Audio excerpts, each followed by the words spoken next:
มันเป็นทีละมีไม้อยู่ข้างล่างวะเห็นวะเขาจะกดลงไปแล้วจะโดนขาไม้ดิมีไม้วะนี่เห็นวะนี่ขาไม้เห็นวะเดี๋ยวสีเห็นบุมีไม้นี่สมมติว่าเราว่างปึ๊บกดให้มันเที่ยงให้มันเน้นเที่ยงสมมติเราอยู่เอ้าไอ้ทีนี้เขาใช้ภาษาเฮ็ดประเทศนี้เปลืองนี้มุมแสงกลางแสงแดดกลางแสงไฟหรือว่าจะมือเช้าเกิดมายามบ่ทันมันร้อนมันสิตายจะใส่หลายนี่ใส่ก็เพราะจุ่มน้ำนี่จุ่มน้ำให้มันนักไปเฮ้ยเข้าใจว่าการลมพัดลมประตูนี่เขากันไว้ว่ายามมันนักมาถ่ายเราไม่ทันละเราเป็นคนใส่เองวันใส่ไปเอาไปอีพ่อมาใส่เราเนี่ยเอาตัวอย่างที่เอามาได้ถ้ามันสิล้มเข้าใจว่าถ้ามันเอียงใส่บุสิล้มเขาก็หักไม้สินี่ไม้เสียบไว้ดันไว้สิไหมต้นไม้นี่ดันไว้เดี๋ยวมันล้มเห็ดคือกันเบิด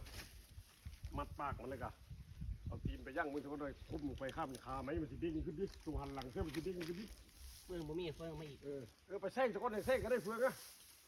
ไอ้ไปตะก้อนเห็ดคือกันเบิดทุกอันพร้อมเหยื่อแล้วเลยใส่นะพร้อมเหยื่อแล้วเลยพร้อมใส่เหยื่อแล้ววางสีมือย่างลงไปเบื้องก้น